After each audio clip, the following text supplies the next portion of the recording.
Salam kenal, kami dari grup 13 dan 14 dari Studi Independen GNIK akan mempresentasikan tentang problem solving dan juga decision making dari bisnis Pak Parto. Problem pertama yaitu, Pak Parto adalah pengusaha UMKM di bidang kuliner di Kota Bandung. Ia memulai usaha kulinernya dari grup nasi goreng 7 tahun lalu, bermodalkan hanya dengan uang sebesar 500.000 yang dipinjam dari tetangganya. Ia memperkenalkan resep nasi goreng ala mertua dengan campuran ikan tuna, dicampur telur dan terong, yang mendapat sambutan hangat dari para pelanggan. Semuanya ia kerjakan sendiri dan hanya dibantu oleh istrinya. Pak Parto buka dari jam 6.30 malam sampai tengah malam setiap harinya. Hanya dalam waktu 6 bulan, ia sudah mengerjakan 2 orang karyawan dengan tenda yang lebih luas dan menambah menu makanan seperti pecel lele geprek, nasi kebuli campur loyong, dan ayam bakar khas Parto. Resep makanan itu adalah istri istrinya yang memang senang masak dan beres-beres. Kedua ini yaitu, hanya dalam waktu 2 tahun, usaha Pak Parto berkembang pesat sehingga dari gerobak ia telah pindah ke warung permanen yang tetap di 3 lokasi di Kota Bandung. Ia telah memiliki 15 orang karyawan dan semuanya adalah COVID dan sebagian besar pelanggannya adalah mahasiswa atau orang kantoran. Harga makanan yang dibantu Pak Parto tergolong ramah kantong.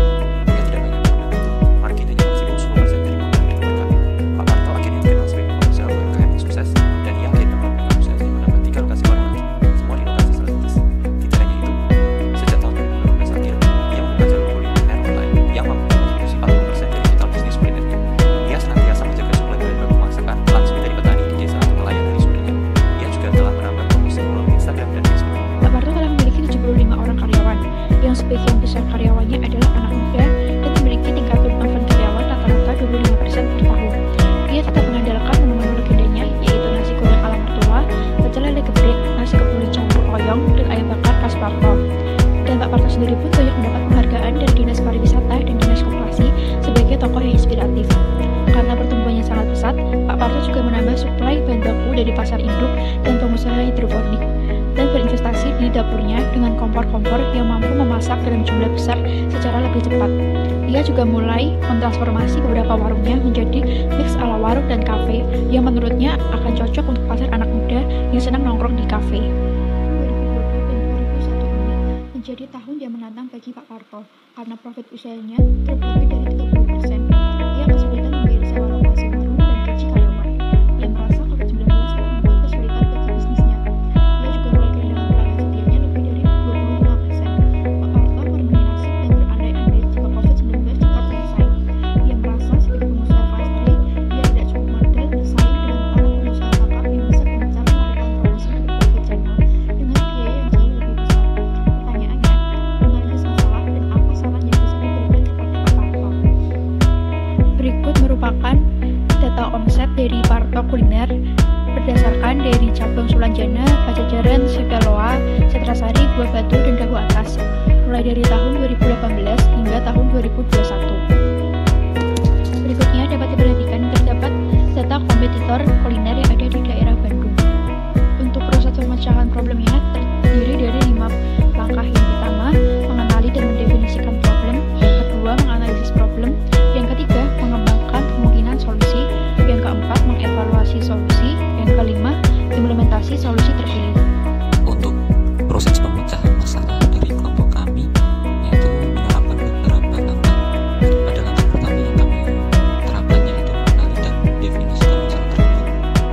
Dari masalah tersebut kami dapat mengambil topik menerapkan menggunakan cara mengenali masalah dengan cara 5W1H, yaitu dengan mengenali apa masalah tersebut, yaitu usaha kuliner Pak Parto, yaitu yang mengalami penurunan jumlah omset. Kemudian siapa yang menghadapi masalah tersebut, yaitu usaha kuliner Pak Parto. Di mana tempat usaha tersebut dilakukan, yaitu di mana Pak Parto memiliki 3 cabang penjualan sebelumnya yang berakibat pada bagian keuangan di setiap cabang gerai kuliner Pak Parto. Yang selanjutnya yaitu terdapat kapan usaha tersebut profitnya menurun. Di sini usaha profit Pak Parto menurun yaitu pada awal tahun 2020 dan 2021 yang dihasilkan dari hampir semua gerai usaha Pak Parto mengalami penurunan yang berakibat pada kesusahan pada pembayaran sewa lokasi hingga pembayaran karyawan. Adapun alasan dari masalah tersebut muncul yaitu munculnya pandemi COVID-19 yang mengakibatkan usaha kuliner Pak Parto mengalami kesulitan hingga penurunan tingkat profit, kesulitan membayar sewa lokasi, warung, dan gaji karyawan. Yaitu untuk bagaimana hal tersebut, usaha kuliner Pak Parto mengalami penurunan omset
toko yang mana mahal pada penjualan online dan mungkin kurang sesuai dengan minat masyarakat. 3 yaitu mengembangkan kemungkinan solusi. Kelompok kami menggunakan scamper analysis. Oke, jadi kita langsung saja masuk ke scamper untuk mengembangkan kemungkinan solusi. Scamper yang pertama ada substitute. Jadi di substitute kita menyarankan untuk mengganti bahan baku masakan yang dirasa mahal untuk menekan modal biaya. Lalu yang kedua ada combine. Kita menyarankan untuk mengalokasikan SDM ke cabang yang memiliki profit stabil dan juga melakukan bundling harga untuk produk dengan tingkat penjualan rendah dan tinggi agar produk yang terjual dapat seimbang. Lalu yang ketiga ada adapt, di mana kita melakukan promosi dengan media sosial, melakukan marketing omni-channel marketing.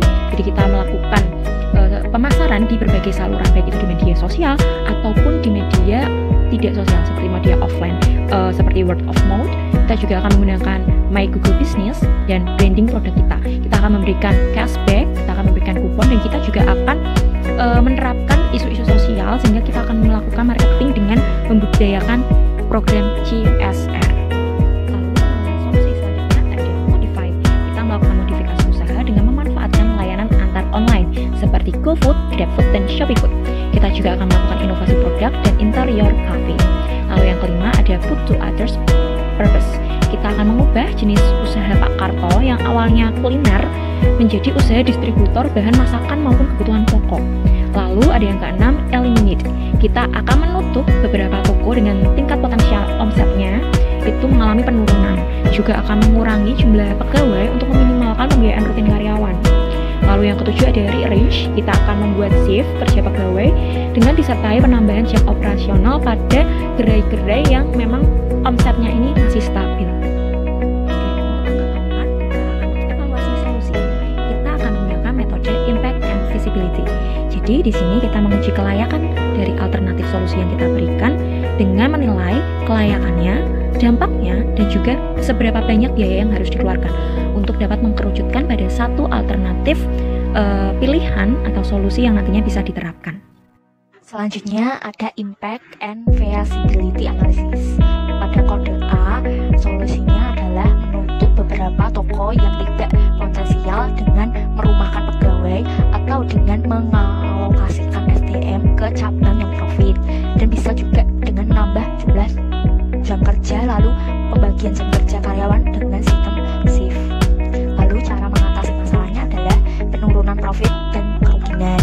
Lalu dampaknya adalah tinggi, kemudian kelayakannya adalah rendah, dan biayanya adalah rendah. Selanjutnya pada kode B, solusinya adalah omni-channel marketing atau promosi melalui berbagai platform.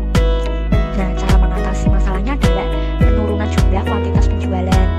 Kemudian dampaknya adalah tinggi, kelayakannya juga tinggi, dan biayanya juga tinggi. Selanjutnya pada kode C, solusinya adalah building harga. Cara mengatasi masalahnya adalah penurunan jumlah kuantitas penjualan. Dampaknya sedang, kelayakannya sedang, biayanya juga sedang. Kemudian pada kode D, solusinya menggunakan branding program. Cara mengatasi masalahnya adalah penurunan jumlah pelanggan, dampaknya tinggi, kelayakannya juga tinggi, dan biayanya sedang. Dan yang terakhir pada kode E, solusinya menggunakan inovasi produk. Cara mengatasi masalahnya adalah penurunan jumlah pelanggan, dampaknya sedang, kelayakannya tinggi, dan biayanya juga sedang. Selanjutnya ada implementasi solusi terpilih. Menurut kelompok kami, solusi yang paling tepat adalah menutup beberapa cabang toko yang mengalami penurunan yang sangat signifikan dan memindahkan karyawan yang terkena dampak penutupan cabang toko ke toko yang masih terpantau ramai atau sering dikunjungi oleh konsumen. Hal ini dilakukan agar lebih menghemat biaya yang dikeluarkan untuk operasional usaha. Untuk cabang yang masih buka, bisa juga ditambah penjualan melalui online agar profit semakin bertambah. Sekian dari kelompok kami. Apabila ada kesalahan mohon dimaafkan. Terima kasih.